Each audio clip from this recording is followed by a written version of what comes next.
Hello, everyone. I'm Brett Gorman, and we got Cameron Casaglis with us from the Coach Education team. We are filling in for Chris tonight. He had a conflict. He will be back tomorrow. Don't worry about it. He'll be back. We didn't get rid of him. He's coming back. Don't you worry. But we're filling in tonight. We're very excited to have Lizzie Simmons on with us talking about trauma-informed coaching. Before we get to Lizzie, though, just a couple of announcements. Immediately following tonight's webinar, we have our level 3 info session for coaches that are interested in the level 3 process. If you have any interest in potentially taking that course and applying for that, we highly recommend that you either stick around. If we have a separate link for that was on the US Rowing website, and you don't have to sign in for it. It's just click the link, it'll let you in. So you can learn more about it. We'll record that, which actually reminds me, let's record this. We're on. We are recording.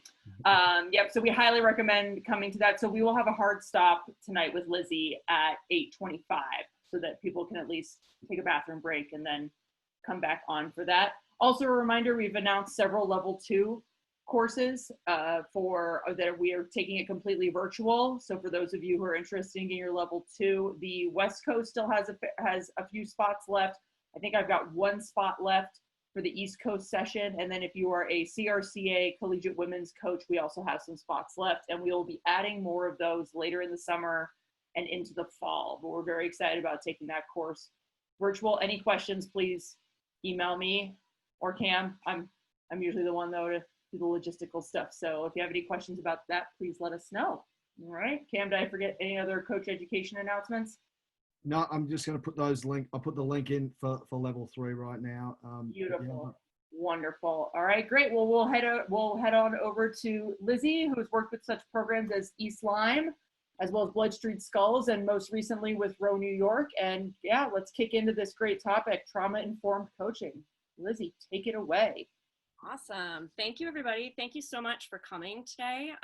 This is a topic that I'm super excited about, and I think it's really important to incorporate some of this information into your boathouse. So like Cam said, I coached at Blood Street, at East Lyme, and Row New York. At Row New York, I am the community rowing coordinator, which means I set up all sorts of different rowing outings for people with disability and veterans groups. My pronouns are she, her, hers. Yeah, so we're gonna start unpacking. First, I wanna say that this is trauma-informed coaching, but we also want to, I'm gonna try and not trigger anyone or give anybody, we're not gonna talk about graphic details of anything, but I do want to encourage anybody who's here who starts to feel a little overwhelmed or feels some feelings coming up, use good self-care, take some time and watch the recording later if you need to. Just do what feels right for you.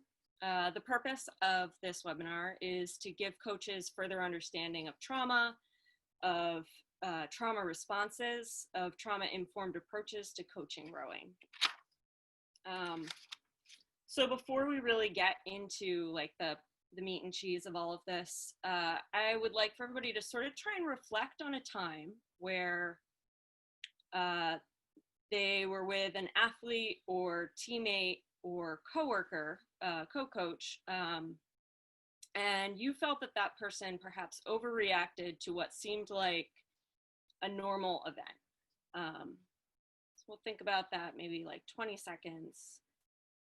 Your collective millions of hours of time that we've spent with athletes, something that maybe just seemed like it was a little surprise to you, and someone may have, what you felt maybe flown off the handle or burst into tears or something, and you really had a question about it. Give you a couple seconds. All right, so with that in mind, we're gonna start. So, all right, so what is trauma? So in general, trauma can be defined as a psychological, neurological, physical, or emotional response to an event or events that are deeply distressing or disturbing. So this can go from illness or injury, losing a loved one, divorce, or it can be something like exposure to the far extreme of violence, something that is severely damaging, or something that is violating. So we're going to go through a couple different types of trauma. We've got sort of four big ones here, and then we'll stop for questions after. So the first one, the one that is, I don't want to say it's the Hollywood trauma, but it's what we see in Hollywood more often. It's what people sort of talk about the most, I think, in trauma right now. And that's post-traumatic stress. Most organizations actually refer to most veterans organizations that work with people with post-traumatic stress disorder actually prefer post-traumatic stress. Post-traumatic stress is a normal reaction to abnormal situations. So when speaking to and with veterans, that is the preferred language. Medical professionals will use post-traumatic stress disorder. It was defined during the treatment of Vietnam veterans, and it had previously been referred to as shell shock. And it also may have been sort of wrapped up in a lot of other diagnoses like alcoholism, depression, anxiety. But really the root cause is often something that is so distressing or the actual exposure to violence or death. And it's both psychological and a physiological response. And according to the Diagnostic and Statistic Manual, DSM, the exposure has to happen either it's actual or threatened death, serious injury, or sexual violence. Post-traumatic stress is actually the only official diagnosis of these four types of trauma that we'll be talking about. Other traumas may in the future be part of the Diagnostic Statistic Manual, but we'll see. So in order to receive this diagnosis, a person who has experienced this either has to have directly happened to the person, they were witness to it, it happened to a close friend or family member, they experienced it firsthand, or they had repeated exposure to the extreme details of the traumatic event. So now we're moving on to developmental or complex trauma. This happens during a time of mental and physical development, so it happens to children. And it is the result of the exposure to either one or multiple events. Often with children, if they are multiple events, they become indistinguishable from one another. And it's the result of either intentional or unintentional neglect or abuse.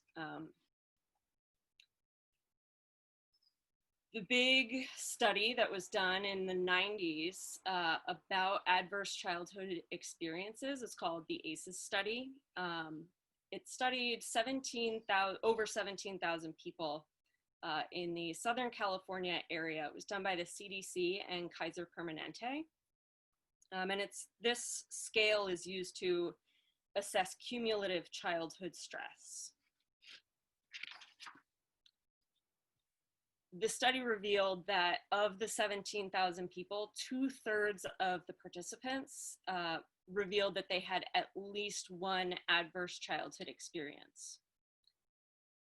With one ACE, a person is likely to experience a myriad of things such as STDs, addiction, substance abuse, early sexual activity, drug use, poor academic performance, and even early death. And the likelihood of you experiencing any of those things goes up the more ACEs that someone experiences. And this type of trauma, because it happens while our brains are developing and our bodies are developing, actually affects the way the brain itself develops.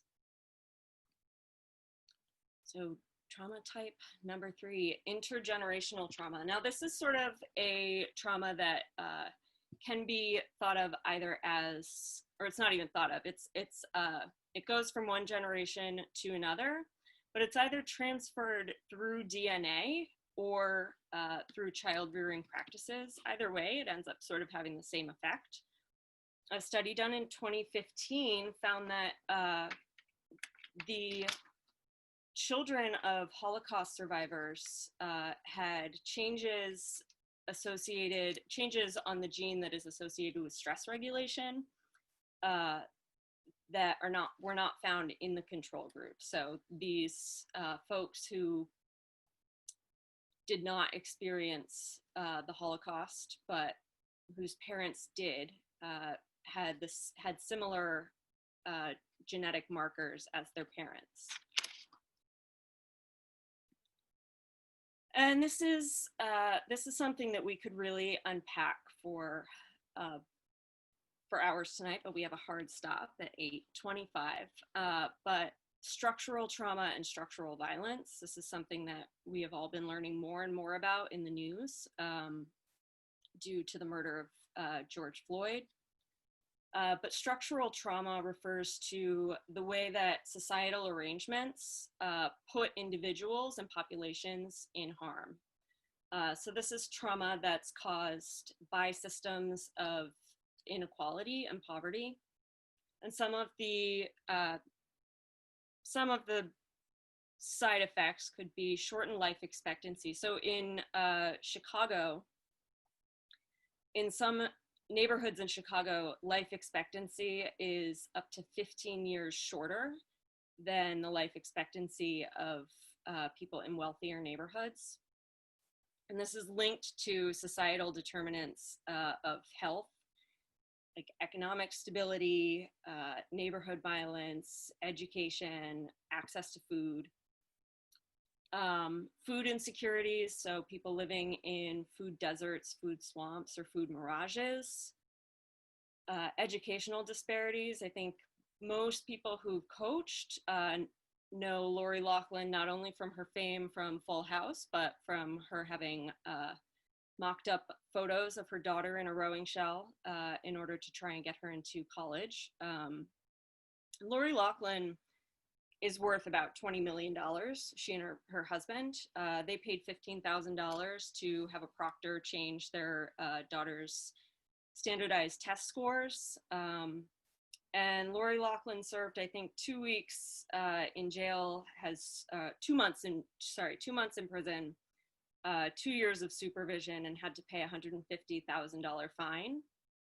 Whereas Kelly Williams Bowler is a woman who in 2011, her father said, why don't you use my address for the daughters, for your kids to go to school in my neighborhood. His neighborhood in Ohio was much nicer than Kelly's neighborhood. The school system, I guess should say, the school system was much better resourced.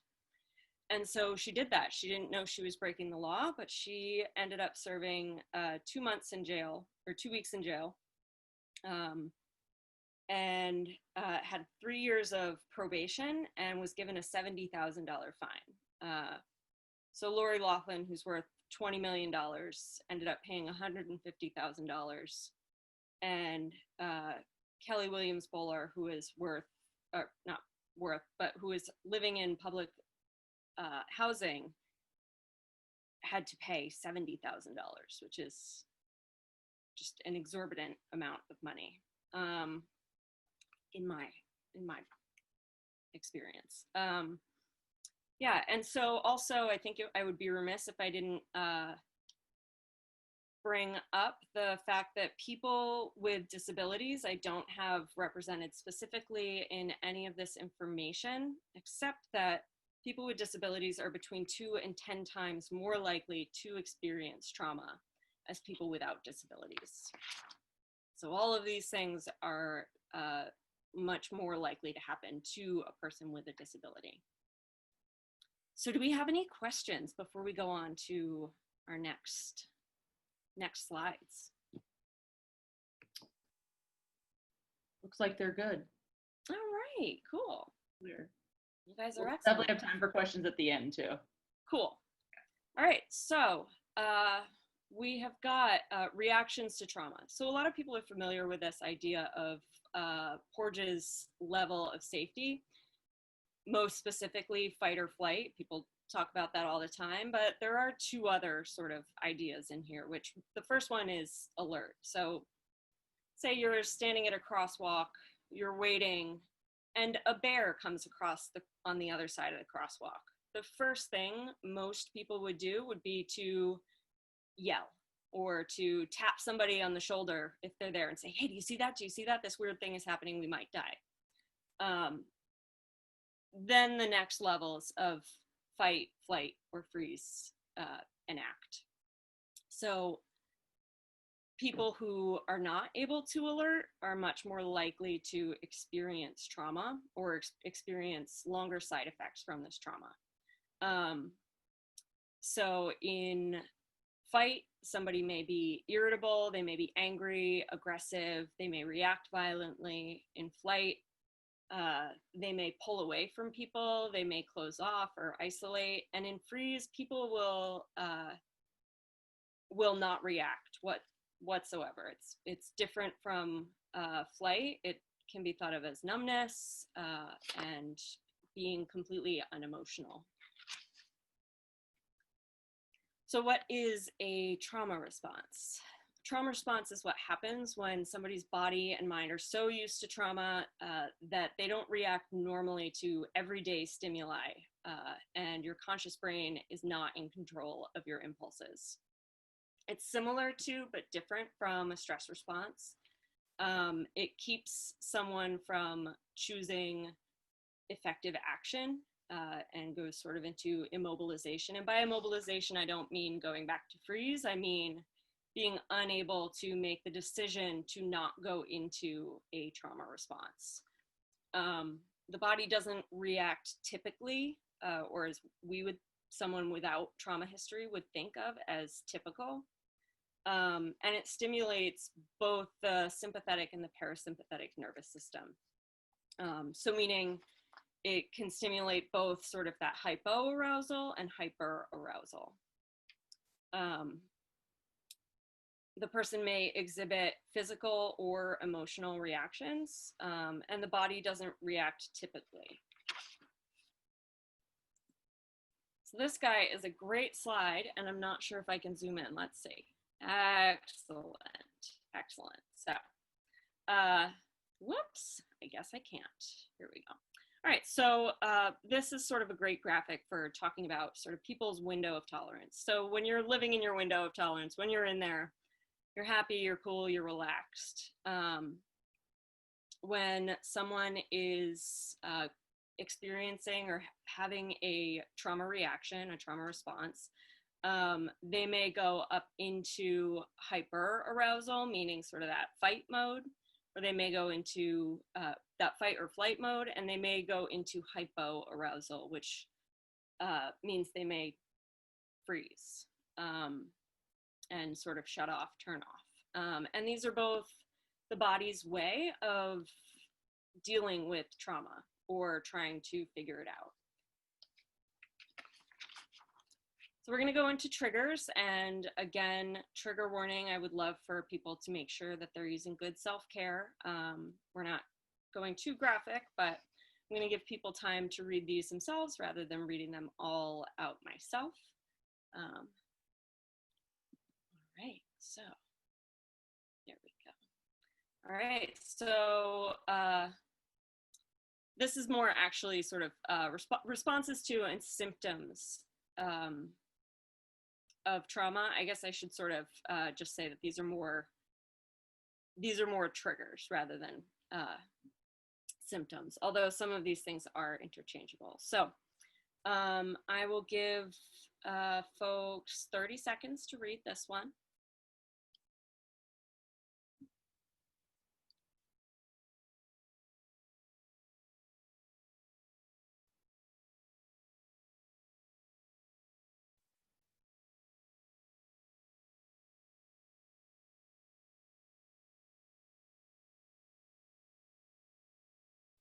All right, and we're going to go to the next one, and we'll have some time for questions after.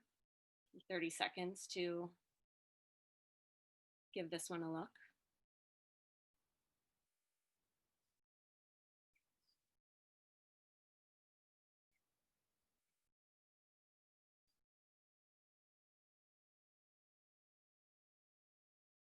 Does anybody have any questions about these two slides?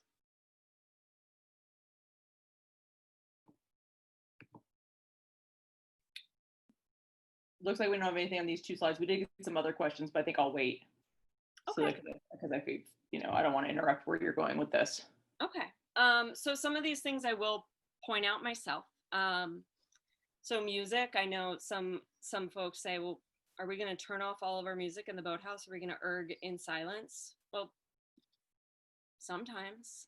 So with veterans, with the folks that I coach, we never play music. And that's because, firstly, at the Row New York Veterans Program, we have veterans from the Vietnam era up to veterans who just got out of the Navy 2 years ago. So that's a lot of music to try and exclude, and I don't think I can have them listen to waltzes yet. We're not there yet. But, sometimes we chat, we talk, coaches are able to give advice, give feedback. But we all have one of those songs that we hear and it takes us right back to a place in our mind or a time in our life or, an experience. I hear Smashing Pumpkins' first album and I am right back playing Nintendo with my sister in like 1993. So we all have music like that. However, if someone has music that they associate with trauma, it can elicit a trauma response. Controlled breathing. So I very rarely talk about breathing during veterans practice while they're erging, say, unless it looks like someone has, their jaw clenched and they're not breathing enough.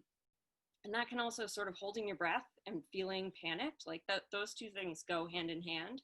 So reminding someone to breathe, totally okay, but constantly talking about it or talking about sort of constricting your breath can be triggering. I know being told what to do, we tell our athletes what to do all the time, but there are ways to do it that are better than, I think some of us have probably been yelled at before by a coach. And, on reflection, you're like, could have said that a little bit more nicely. And, we'll get there, right? Well, this is where we start learning about it.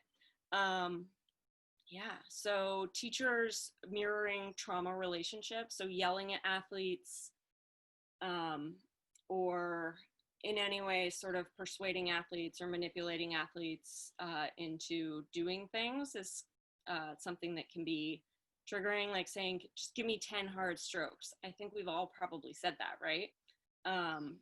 But do we really want our athletes to do something for us? And we want it so that they can perform better, right? So just trying to make sure that our language isn't manipulative or anything like that, because it can mirror a traumatic relationship. Yeah. Okay, so let me, straps or rope-like things. I think this is sort of a big one. I think people can realize why this might be triggering for people, but we use boat straps. I'm not saying we're not tying boats down anymore, but I remember a coach at one point doing the thing where they put the boat strap around your back to make sure that you're not opening up too much on the erg.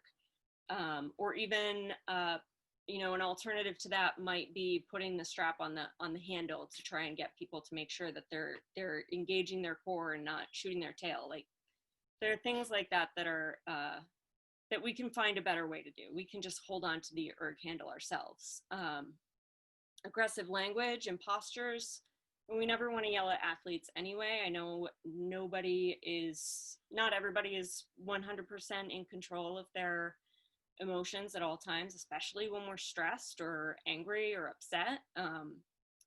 But when working with specific populations, although trauma doesn't, know any gender, it doesn't know, it isn't super duper familiar specifically with some people, anybody can experience trauma.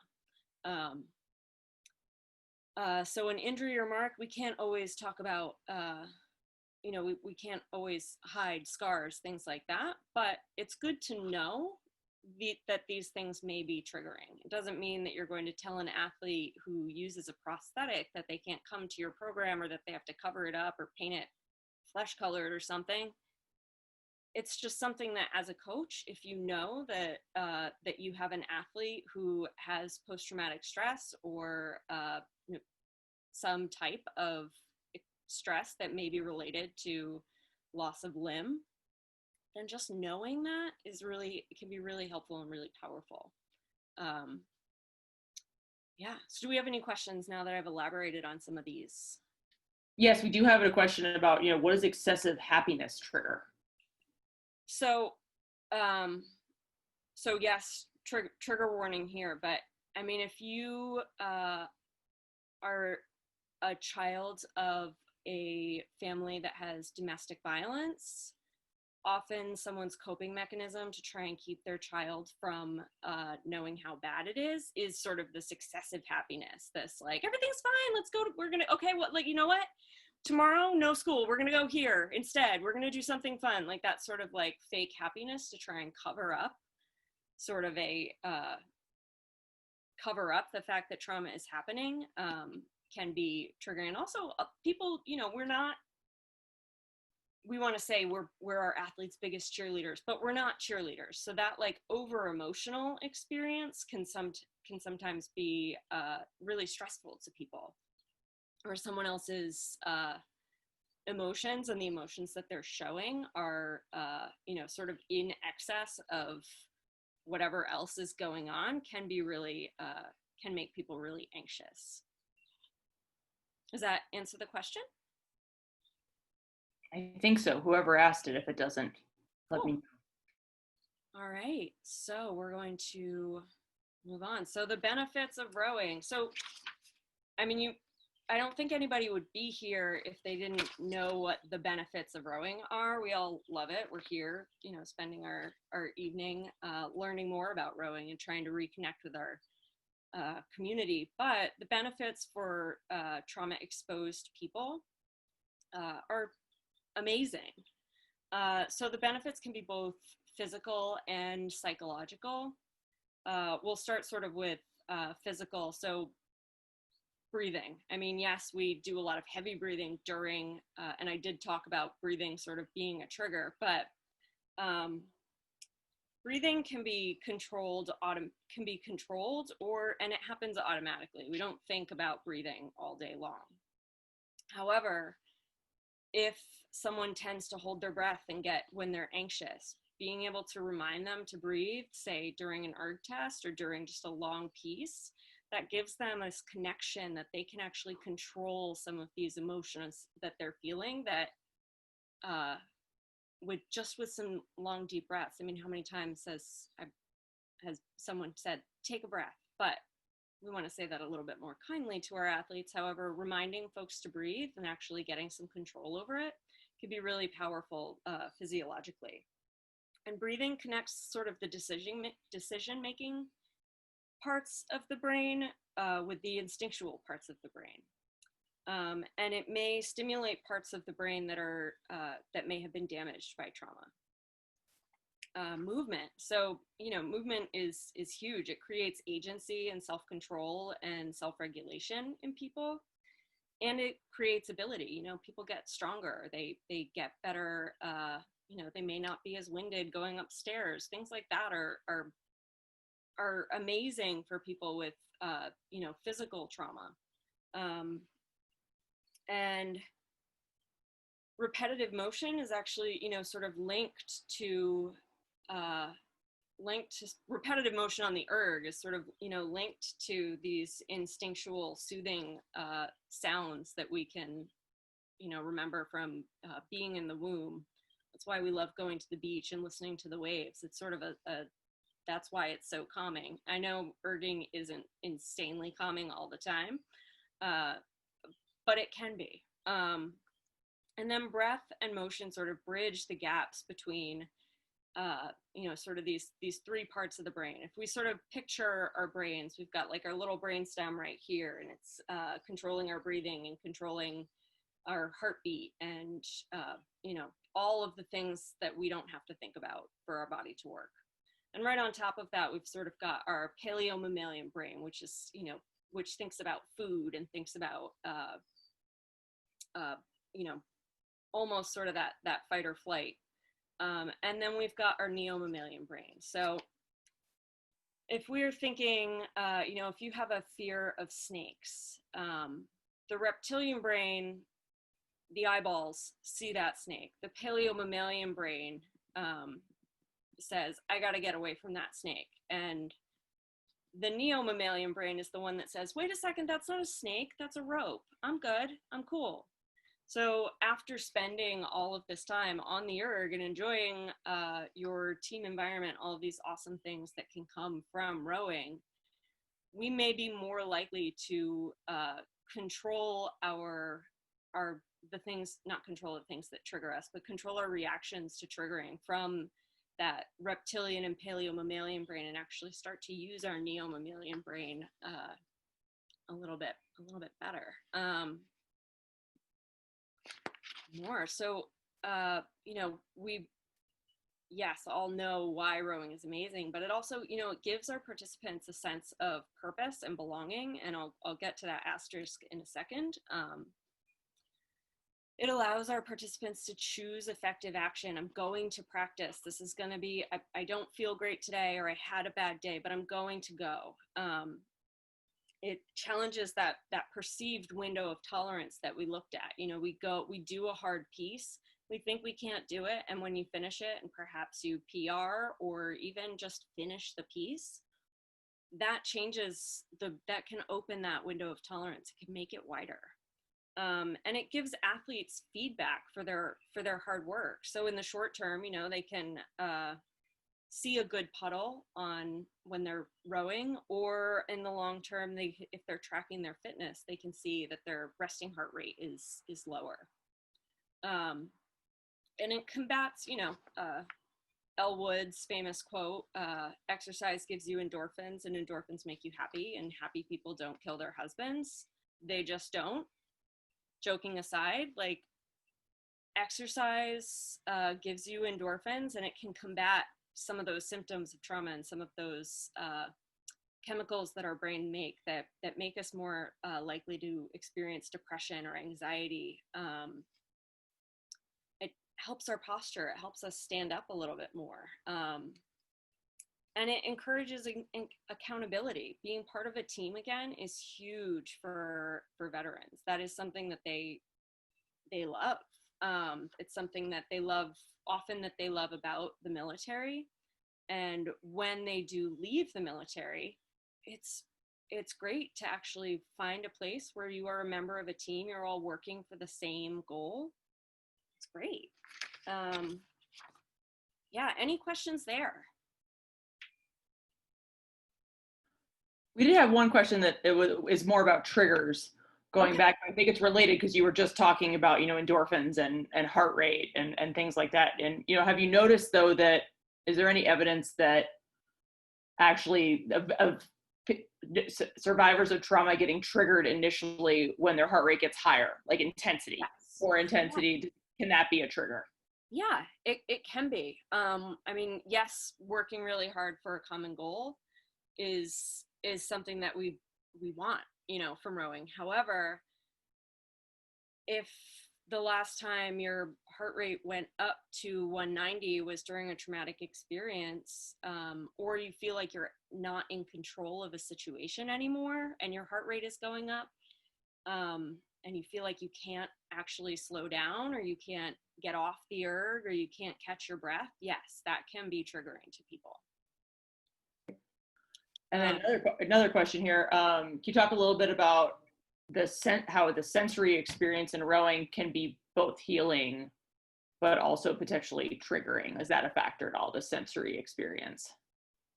By sensory experience, I mean, if you mean, if that sort of thing that should be soothing, if it can be triggering, I don't actually know if there's any evidence of it being triggering. However, I mean, it's something that we're not usually thinking about, like, oh, I'm on the erg, I feel like I'm back in mama's womb. Like, people aren't saying that, you know. But it can be healing in that way. I can't actually speak to whether or not that can be triggering. All right, any other questions? Okay. All right, so, oh, and I'll go back to my asterisk there. So it gives participants a sense of purpose and belonging. However, that is if you create a trauma-informed boathouse, and if you work on, the following things, and if athletes feel like they belong in your boathouse.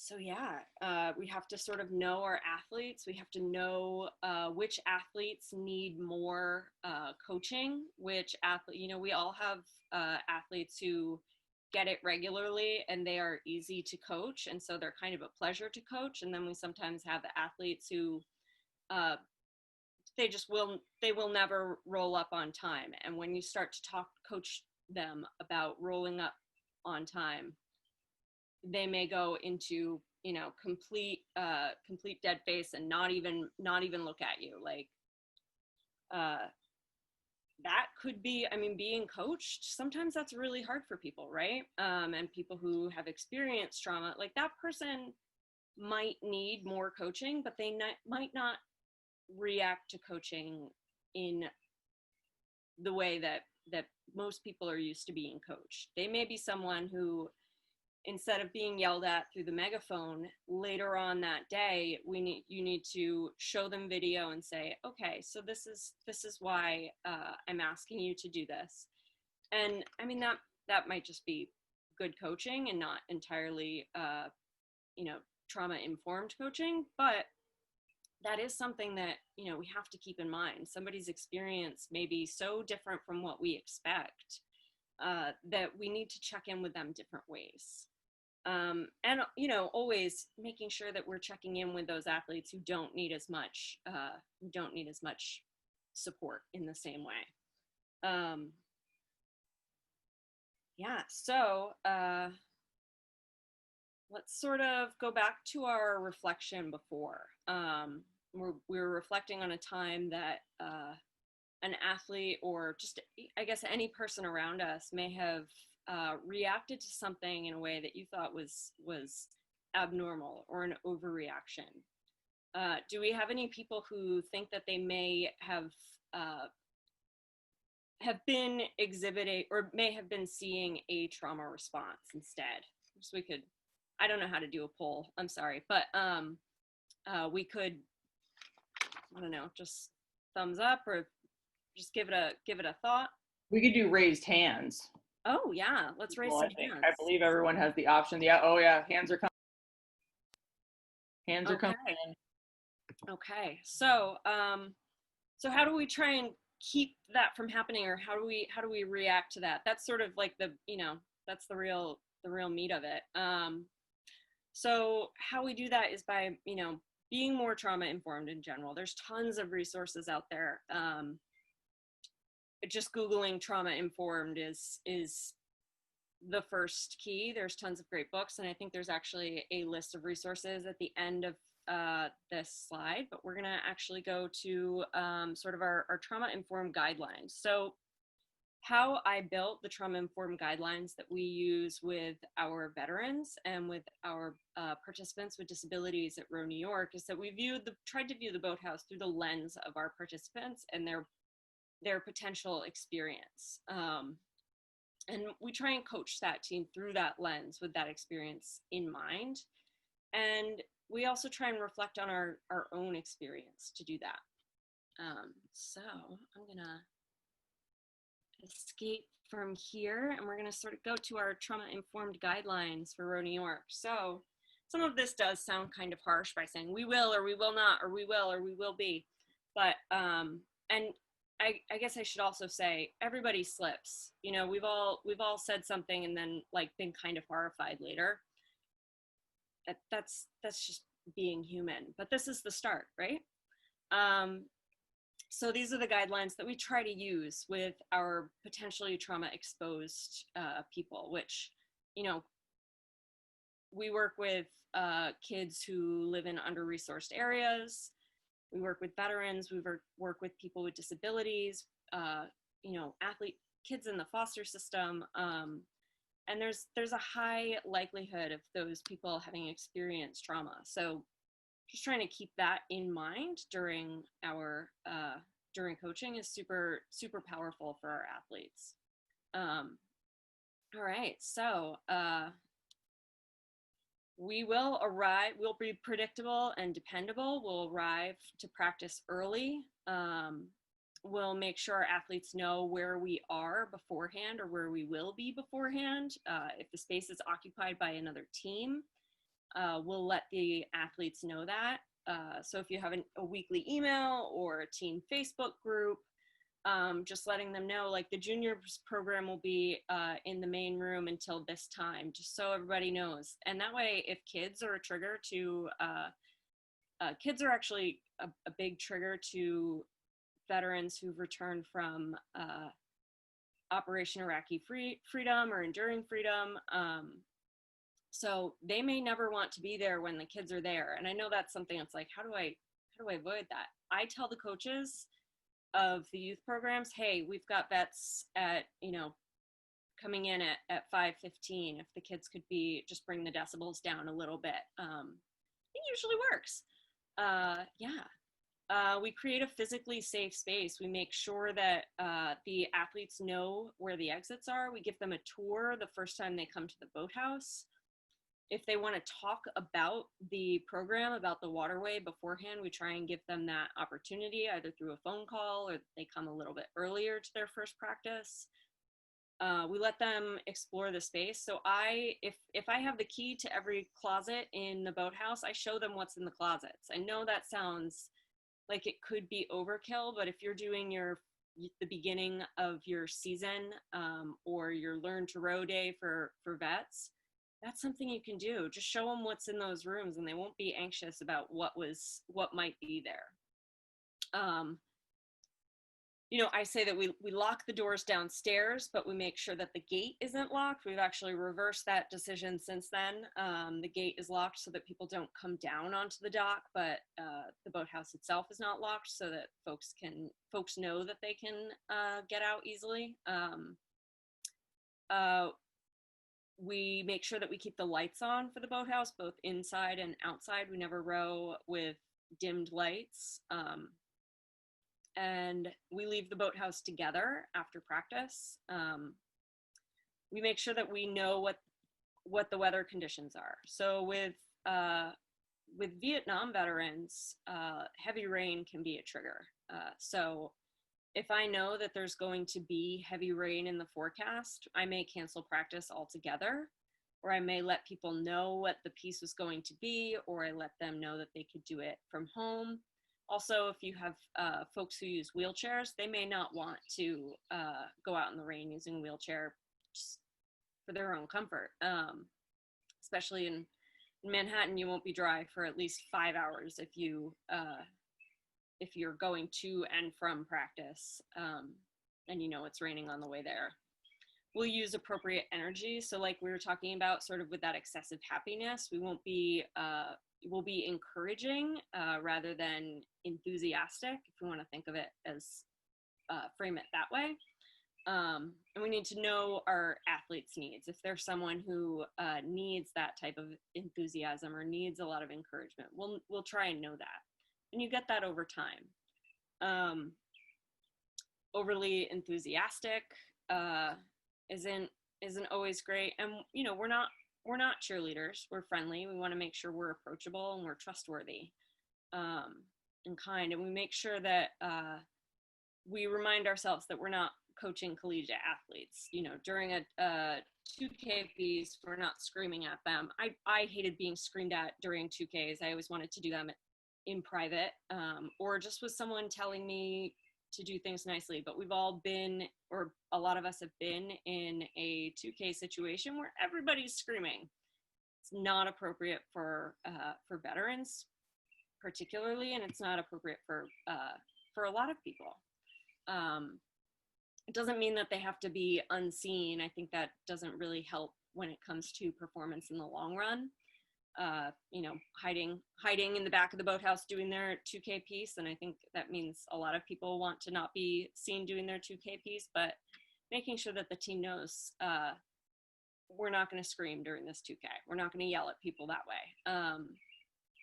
So we during our erg practices, we try and keep at least one coach or a volunteer on the erg. I think it creates a better team environment, and it gives visual clues to people who are more visual learners. And it also doesn't put one person, one athlete over any other athletes, and like you have to follow Ricardo or you have to follow Pierre. It just it also sort of shows folks that what you're doing, and that the coaches know what they're doing. And it lets them feel like the coaches actually are part of the team. We let our participants know where the coaches are. So say, Alex has to go into the other room. We let them know that. We let them know if we're going to be walking behind them. A lot of people don't like people standing right behind them, but it's really natural for coaches to stand behind someone and look at their monitor. But let them know, I'm just going to circle back around you. I'm going to look at people's times right now, or I'm just going to be back here for a second. I'm just watching. Let them know. Let participants know what's happening in and around the boathouse. So in Manhattan, there's a cruise ship that goes all the way around the island. And the Harlem River, which is actually a tidal strait, is very shallow in some places and it's very narrow in some places. So this cruise ship that goes by, if they don't think we're in the boathouse, they go full tilt all the way down the river, and it actually moves the boathouse because it's on the water, and the lower the tide is, the harder the boathouse moves because the water is being displaced and pushed up the river. If you are an Operation Enduring Freedom veteran, that feeling can be really mimic the feeling of an IED exploding. So we try and let them know right away, the cruise boat's coming down. If we start to feel it, just try and reassure them it's going to be gone in a second, it'll stop, it's fine. Or try and hold your practices when you know that that boat isn't going to come down the river. We can't stop people from coming, we can't stop pleasure boaters, but just letting them know right away that you're not freaking out about it, you're not upset, can be really helpful to those athletes. We let them know if there's a loud horn beeping, we let them know that's just the highway over there, even though they probably use that highway to get to the boathouse. Disassociation is a huge part of post-traumatic stress. So just letting them know, like, that's just the highway over there. It's not someone, coming down the path. We're cool.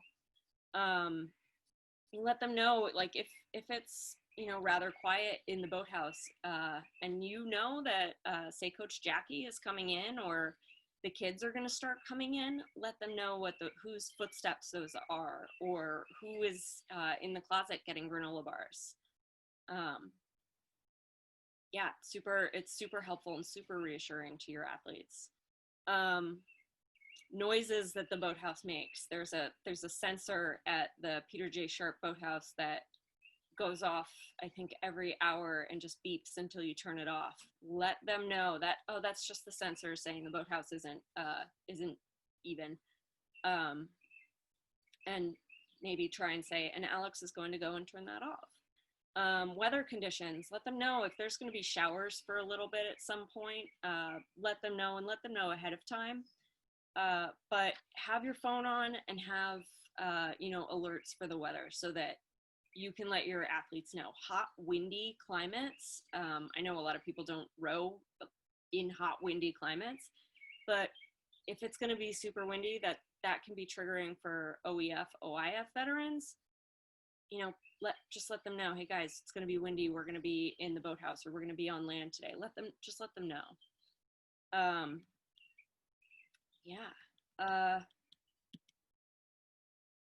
Appropriate boundaries, communications agreement, community agreements, and team norms are something you can set up at the very beginning of your season. Pardon me. And one of the number one rules that we can try and have on that list, if we say, hey team, let's start thinking of our team norms, the first one you should always write is be a good teammate. And you can always refer back to that if someone does something that isn't great, or gives another teammate an emotional reaction. You can always pull them aside and say, do you think you're being a good teammate? I don't think that's helping right now. So attempt to know what your athletes' needs are, and attempt to know when they need to opt out. So even if you're rowing a 4 down the river and one person, their jaw is clenched, they look like they're about to cry, they're super, they're really red, let them know, like, hey, let's rotate through pairs with 2 through 4 seat for the rest of the piece, or until Marianne is able to get back into it. Just give them that space, because they won't be able to re-regulate if you force them to keep rowing. And it gives them that break to self-regulate. Use invitational language. We're not always going to sound like yoga teachers. We probably shouldn't always sound like yoga teachers, even though the kids used to say, Lizzie, you sound like a yoga teacher. And I decided to take that as a compliment. But use phrases like, I encourage you to, or maybe try this, not don't do this, do this instead. Maybe try this. Because obviously folks are there and they want to do well. Let's all meet up at the catch is a good one, rather than everybody at the catch. With a veterans program, it's great to make them feel like they are in a team environment and they don't want to feel like they are back in the military, even though they may have loved the military and they may have had an awesome experience there. Just make sure that it's more of a team environment than a military environment. Understand that unexpected or ununderstandable behavior is often a symptom of trauma. Understand that it's not our responsibility to fix our athletes or fix their trauma. You may, Row New York has a social worker on staff, and that's a great resource. I know most programs don't, but college programs often have social workers and mental health workers in the school, and sports psychologists, and know that that's that person's job. Yes, we can be friends with our athletes. We know that rowing can be really powerful for the effects of trauma, but I guess I'm maybe assuming that people aren't also therapists while being rowing coaches. But if you are not a therapist, then we don't have to fix their trauma. We don't have to be their therapist. Encourage athletes to listen to their body so that they know that they're able to really self-regulate. Be open to feedback. That's something that's really big. If you've ever had a coach who didn't want to hear feedback from you as an athlete, like that probably wasn't a great relationship in the end. We want to, if it's feedback that you can't fix, like the color of your hair, you know, you look like someone that I hate, that's not something you're going to change. But, you know, someone saying like, you know, please don't yell, like that's a valid thing that someone might not need. And, you know, again, as coaches, we probably shouldn't be yelling. We're screaming, I guess. The volume of our voice can be high, but the tone has to be appropriate. And we need to apologize when we say something that bothers or upsets a participant, even if it was unintended. Sometimes we say things, sometimes they slip, sometimes we're human, it just happens. But make sure that we're sincere in our apologies about it. And praise athletes for good performance and their good actions. I think it was, my boyfriend is in the Army, and he said that, I can't remember what it was, but just that good actions remind them that good actions of the individual support the good performance of the team as a whole. So yeah, things we won't do, or things we will try not to do as much as we can. We won't give assisted touch to athletes without asking first. And also, there are tons of ways that you can coach without touching someone. We won't make assumptions about their experience. So I once heard a coach say, like, this is where this piece gets really hard and you have to dig deep. And, you know, they were coaching veterans, and I was like, I think they know how to dig deep already. And also assuming that they are in severe danger, that they, you know, like sometimes people just don't look happy during a piece. We all have erg face sometimes. So, you know, being like, let me help you get through this. Like, that's not always appropriate. We won't use restrictive language. So we won't say like, oh, you're allowed to do this. Or, you know, I know that there are times where you have to say, don't do that, but if don't is one of the first words in your lexicon, then we try and want to work that out. We don't want to be prohibitive to our athletes. We try to not use, you know, manipulative language, like I want you to, or I need you to, like, do this for me. We want to try and use welcoming and invitational language. We don't want to use suggestive anatomy. If anybody in the world can figure out a better word for hips, I will pay you $20 today. However, you know, we don't want to say, instead of saying thigh, talk about quads or talk about their hamstrings. Like, give them ownership of their body and know that they have these big, strong muscles. I'm thinking more of a group that we ran a program through that was in the foster care system. Letting those kids know that they've got like big, strong bodies and giving them sort of ownership over that is really helpful, but using words that's suggestive, like thighs or butt or belly or booty, use quads, use glutes. Or if you're working, say, in a domestic abuse center, then you might want to say upper leg, because you don't want to sound like you're assuming that these people know this anatomical language as older people. As a white woman working in New York City, there were a lot of times where I was like, but everybody should know what their glutes are. And then it's like, you know what? I sound uppity when I say it. I know there's no way of me not doing that. So I'm just going to use upper leg instead. We won't reenact potentially traumatic relationships. So trying not to scream at people. We try and keep our tone, our voice and tone appropriate. We encourage folks talking about the inhale rather than exhaling. We won't use triggering language. So with veterans, this means counting up instead of down. Usually when at the end of a countdown, something explodes. So when counting people through a power 10, just do 1 through 20 or 1 through 10 twice. We avoid words that they may associate with a traumatic experience.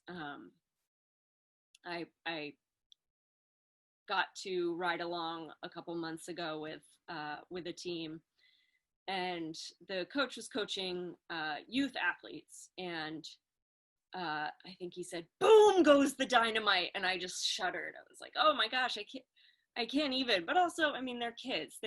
Hopefully they haven't played with dynamite. They're from southeastern Connecticut, so I'm pretty sure they haven't.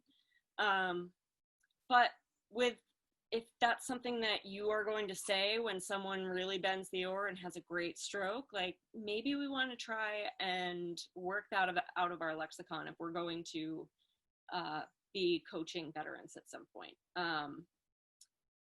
We won't yell and we won't swear at athletes when they're rowing. Yeah, and that's all she wrote, folks. So I am open to questions. Well, first we have a question about, are you willing to share this document? Yes, this document with our attendees.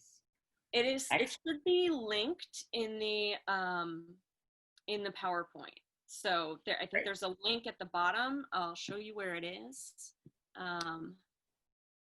This Let's Review, that should link to it. I just didn't want to have something weird happen, so I had it already open. Yeah. Great. And Cam, have these slides gone out to the registrants yet? Awesome. Okay, so if anyone doesn't have it, please get in touch with us and we'll make sure you get those. Yes, we do have quite a few questions, but first off, because you were just talking about this, we have a couple suggestions for hip replacements. Yes, please. Oh God, send me your Venmo information. A couple of people said pelvis. That was one, I'm sure. And then another person, Paul Koslick, I like this one. The hips are the primary hinge of the body, dividing the legs and the trunk. Hence the term hip hinge. Call the hips your primary hinge. Nice. Yeah, so I like that. Good suggestions all around. There are a couple questions that I would consider kind of nuts and bolts questions a little bit, and then there are a couple that center around the topic of triggering that maybe we could go back to, and specific, triggering of other athletes. So let's go ahead and work through the nuts and bolts. Excellent. Also, just to remind people, my email address is at the very beginning of this. So if we don't get to your questions, please email me and I will try to get back to you as soon as possible. Okay, great. First of all, way at the beginning of the presentation, you talked about how someone with a disability, how the rates change in terms of the amount of trauma that those people experience. What about for race and gender? Yes. I mean, the answer overall is yes. Women are more likely to experience sexual trauma, but it is not exclusive to women. People in the LGBTQ community are more likely to experience trauma, and people from, I don't want to say, that it is entirely based on race, but people from under-resourced areas are more likely to experience trauma. Are there long-term health effects for survivors of childhood and or adult trauma? There are, and it sort of depends on whether or not it has ever been addressed. Some people develop coping strategies that are not great. People turn to substance abuse. Like there are things that, and I'm not saying that everybody who abuses alcohol is someone who's also experienced trauma, or that it's really an excuse. But if you don't have the resources to deal with trauma, or say you experience trauma and report to someone and nothing is done about it, that can be, that can double the trauma. Because not feeling, being let down by another person is pretty awful in general. And when you confide your experience to someone and it's not taken seriously, that can have lasting effects. Mm-hmm. Can you retrain yourself to respond differently during survival situations, to fight instead of freeze? I mean, yes, in the short term, but I am, I think that takes therapy. There are a lot of veterans who do outward bound, and a lot of veterans who do things that are that sort of trigger that endorphin experience. And that is something that they're saying, I'm doing something, it's really hard, but I'm getting something great out of it. I'm actually getting endorphins. I'm enjoying my time. I'm doing something I didn't think I could do. I'm challenging myself. And so, yeah, that can sort of retrain. You know, there is sort of the exposure therapy and a lot of different things, but I wouldn't say that joining a rowing program is specifically therapy, or it's that it should be the only therapy if you have a post-traumatic stress diagnosis or something like that. Let's revisit triggering. We have a couple questions about triggering. What techniques do you employ to calm someone who's been obviously triggered? That is an excellent question. So there are some things. I think giving somebody a safe space. So if there's a room in your boathouse, the office, coach's office, or you know, if you can say like, I need the locker room, or you know, if you have girls practice at that time and the men's room is available, that could be a place, or just somewhere that's a little bit quieter, giving that person a space to just go and sit and take some deep breaths, or give them, I think a cup of tea is always really nice. I almost always have tea bags in my purse, just in case someone needs some tea. But also, like, holding something warm changes how your body feels. It feels really nice, right? So like giving them something that is soothing. And then there's also you can actually Google sort of like de-escalation tactics. So, and that will probably also lead to like escalation, as in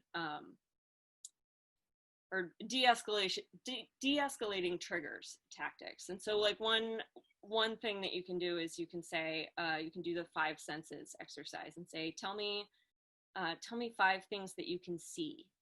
Tell me 4 things that you can hear. Tell me 3 things that you can feel right now. So that might be, you know, their seat, their handle, their feet on the foot stretchers, 2 things that you can smell, and 1 thing that you can taste. And that can be really grounding for someone who doesn't feel like they, you know, who feels like they're sort of out of themselves. That's sort of like that, one of the things, that disassociation, where people feel like they're no longer part of their body, but being able to like connect them back to their body can be really helpful. Mm-hmm. In a situation where you have one person triggering another, you know, what is a technique in that event to help kind of de-escalate the situation that a coach can employ? I think one of the things that the best defense is a good offense, right? Like having good team norms and good team values is sort of the first part of making sure that something like that doesn't happen. But when it does happen, if it happens, I mean, yes, separating the athletes and addressing it later.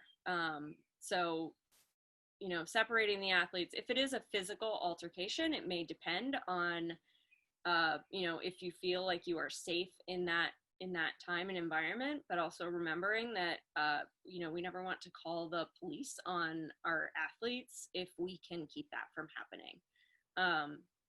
So either you know, ending it yourself, and, you know, putting the athletes in separate rooms and talking to them, because the athlete who is sort of the aggressor is most likely not having a good day to begin with. The athlete who is the aggressee has, whether they were having a good day before that, is not now, and just talking it through. And that may mean that someone is expelled from your team, and it may mean that you have to sort of do like team mediation, essentially. Mm-hmm.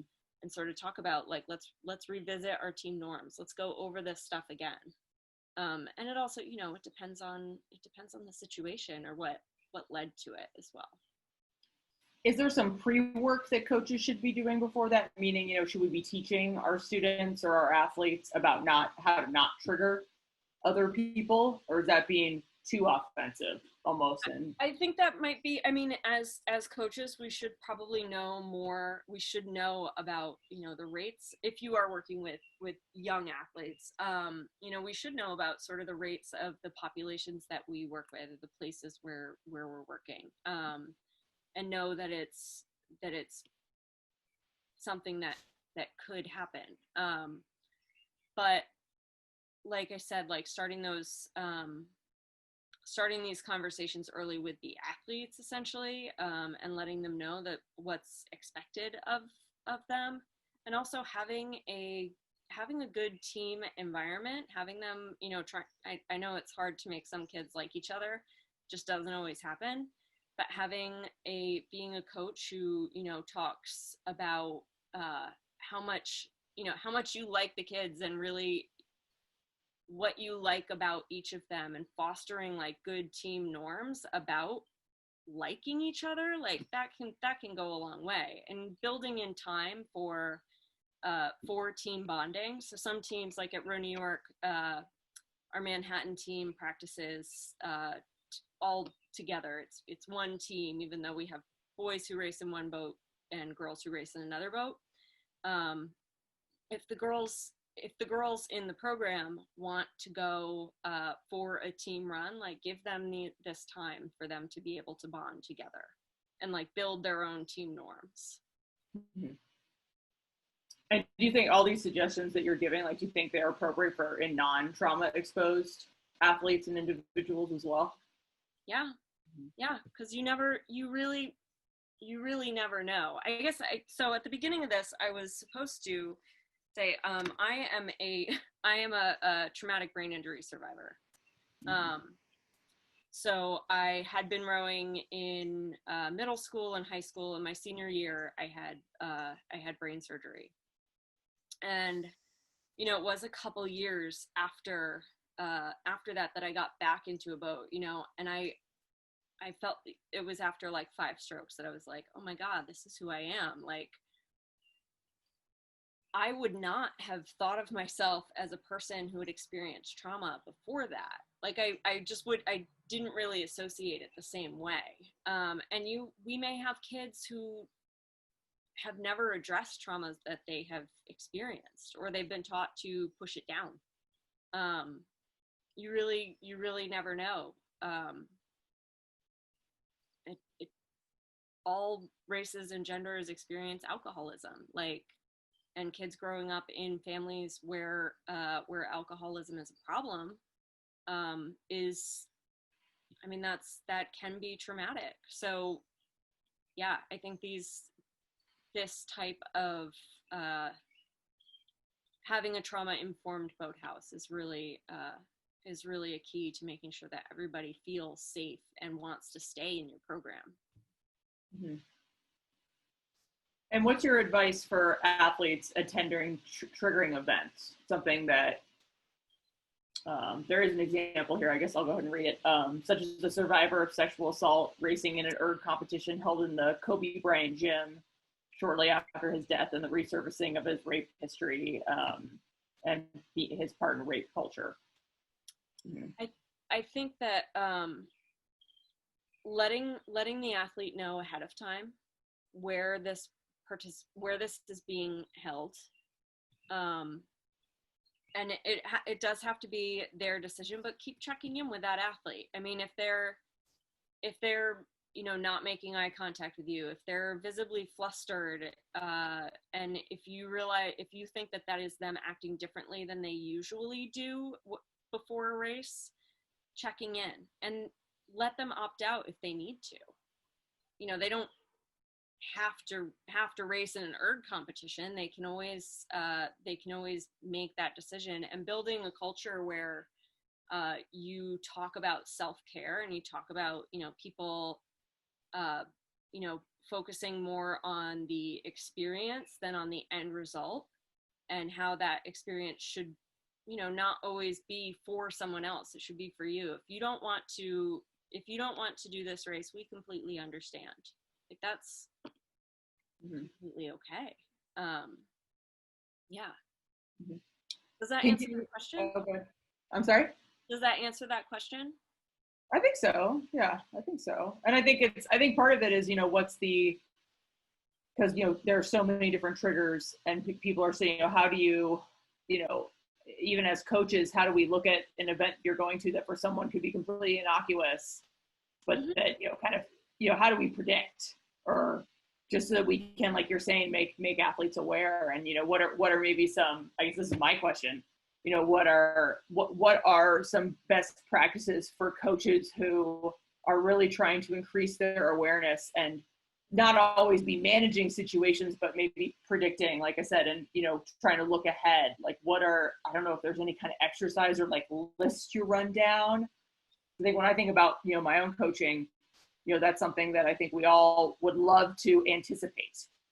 Yeah. But for me, I feel it rarely happens. It's always like, it's an issue and it needs to be addressed. And like, I would have loved, it would have been so great if I could have warned her, done or talked to her beforehand. I mean, so the first part of being, trauma informed and having a trauma informed protocols, or being able to call yourself a trauma informed boathouse is sort of, I think, first of all, knowing the statistics of the population you work with. If you're a college coach and you work with a women's program, sexual assault on college campus is a huge problem. So just educating yourself on the symptoms and things that may help for people who have experienced sexual trauma it goes such a long way. Just like with rowing, like learning about something like this, the learning curve is so high. Your first year of rowing, you go from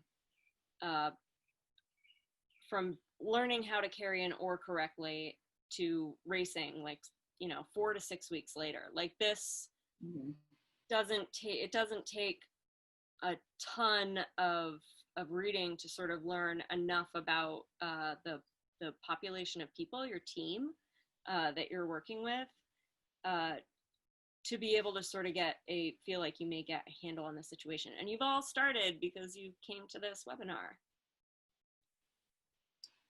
Continuing down the kind of the sexual assault track a little bit more, you mentioned some great things about, things to avoid, like avoiding physical touch, the straps, the ropes, avoiding those, the language we use when we're referring to anatomy. Is there anything else that you would add specifically in regard to that population, people who have experienced sexual assault, that we can do to make our team environment and practices safe? I think that for a population like that, you really want to be careful with music. Music is a really powerful trigger for a lot of people, and you really sort of never know. So while we were, practicing from home for this past season, we made a team playlist, and I asked folks, to let me know if any of the songs were songs that, gave them strong emotional reactions. It's sort of things like that, like knowing the environment, knowing the room. But I think that a rowing program that works in a place that treats folks who've experienced sexual violence, like, you may not be able to bring a boombox in anyway. Or you can try and, I'm not to say like play all the coaches' music, but play music that you may think is a little bit obscure, like something that, not to say like, guys, this is a DJ set I just performed, but, play something that that is perhaps a little bit unlikely to be triggering. Cool. We're getting close to the end of our time. And I feel bad because this was the first question that was asked, but it didn't really, we passed the moment to ask it. So I'll ask it now as our final question. Yeah. Do you think PTSD inhibits performance in workouts, or have you found that the mental toughness they gain gives them an advantage? So I don't think post-traumatic, I guess I should ask, is this, are you asking if post-traumatic stress creates mental toughness?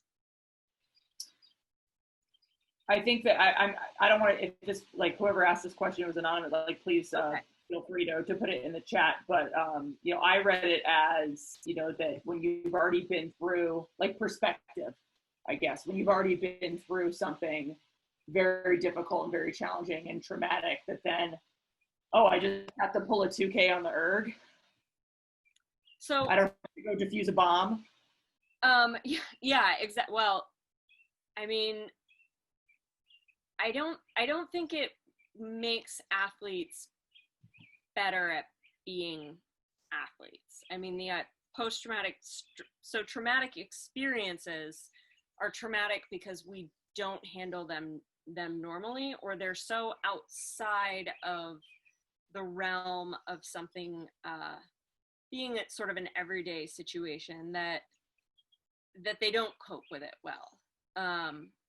So I wouldn't say that you know, that they can use that as a tool, although, you know, we do have one athlete who is a Vietnam veteran, and he's like, I mean, I can do this.